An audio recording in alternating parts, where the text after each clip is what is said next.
Di makapaniwala si Kawhi Leonard sa rookie Cooper Flag. Pinosterize si Ivica Zubac. Grabe yung nangyari mga idol. And Klay Thompson napatake over parang prime Klay. Nagkamali naman ang maangas na rookie na to ng Pelicans dahil si Jimmy Butler ang pinatulan niya. Panoorin nyo kung ano yung sumunod na nangyari. Pero bago yan, best start of the season ni Cooper Flag kalaban ng LA Clippers. Sa first 16 points ng Dallas Mavericks, 12 ang naitala ni Cooper Flag. Back-to-back game ito ng Dallas Mavericks sa Los Angeles at hindi naglaro si Anthony Davis dahil naman sa injury management. Wala din ang dalawang big man ng Dallas Mavericks, Daniel Gafford and Dereck Lively II. Pumakita ng dribbling skills si Cooper Flag kay James Harden. Solid ang lineup na to ng Clippers kontra sa kulang na Dallas Mavericks. Andyan din si Kawhi Leonard at si Ivica Zubac. Impressive ang naging first half ni Daklo. Nagtala siya mga idol ng 14 points. Mostly mid-range nagmula ang score ng future Hall of Famer. On track naman si James Harden for a triple-double performance sa first half with 12 points, 5 rebounds, and 6 assists. Ito na rin ang career high in points sa first half ni Cooper Flag with 21 points, 10 out of 17 sa field. At dikit ang laban, 56-49 at the half, lamang lang ng 7 ang LA Clippers. Start of third quarter, maganda pa rin ang pinapakitang performance ng Dallas Mavericks. Mga role players ang kumana, Ryan Nembhard, Naji Marshall. Hindi matambakan ng LA Clippers ang Dallas Mavericks. At nangyari nga to, 8-minute mark, pinosterize ni Cooper Flag si Ivica Zubac.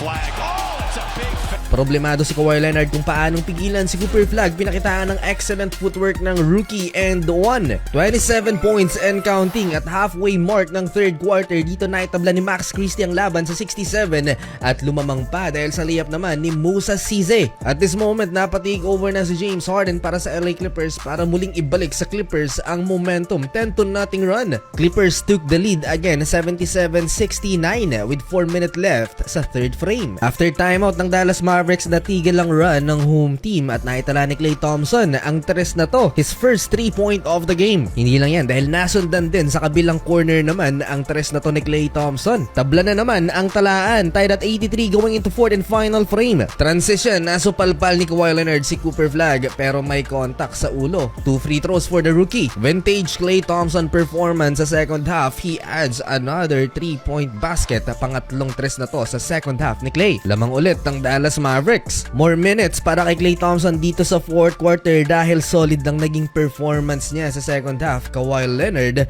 and one basket naman for the Claw. Another mid-range shot.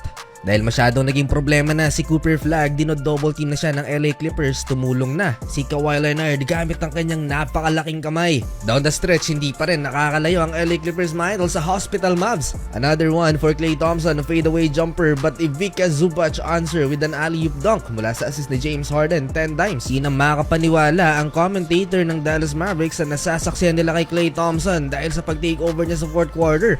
can tie it if they get one to fall from long range, which they Hindi pa tapos si Klay Thompson, umuulan ng tres mula kay Klay. Prime Klay Thompson mga idol, ang nangyari 5 3-pointers dito lang yan sa second half. Kawhi Leonard, napaka-efficient, 30 points in 26 minutes. Cooper Flag with his 29 points na itabla na niya ang kanyang career high. And Klay Thompson again, last 2 minutes drills another one. 2 seconds to go on the clock.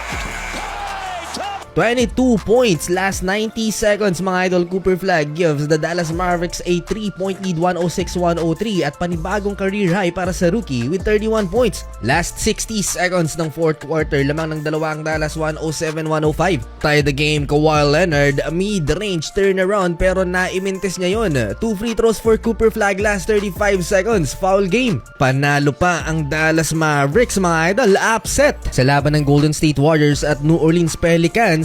And napikon mga idol itong rookie na si Jeremiah Fears kay Jimmy Butler. Ito ang pinakamaangas na rookie sa 2025 draft class. May ibubuga naman talaga mga idol, kahit si Ja Morant nun iinasar itong si Jeremiah Fears dahil pikunin. Pero sa pagkakataong ito, namali siya ng trash talk at nakipag-away siya sa legend trash talker Jimmy Butler. Papatapos na ang fourth quarter kung saan nangyari to at na-eject nga ang rookie. Well, panalo ang Golden State Warriors sa muling pag pagbabalik Bay Area ni Kevon Looney, first time since pumirma ng kontrata sa New Orleans Pelicans. Fantasy game mga idol, ihanda mo na ang 8-man lineup mo dahil ang susunod na kalaban ng Golden State Warriors, ang pinakamalakas na oponent sa NBA, walang iba kundi ang defending champ OKC Thunder. Ang premyo, 100,000 piso. Dito sa Daily Fantasy, may 100 peso coin tayo mga idol na bonus nasa comment section ng link at promo code. Tuloy-tuloy din ang pamimigay ng Daily Fantasy ng 100,000 pesos every week. Check nyo lamang yung mga upcoming games at naandyan ang challenge na yan. Huwag palagpasin ang pagkakataong ito mga idol dahil mamimigay ng 2 All-Star tickets ang Daily Fantasy sa 2 lucky winners. All expense kaya wala kang po problemahin.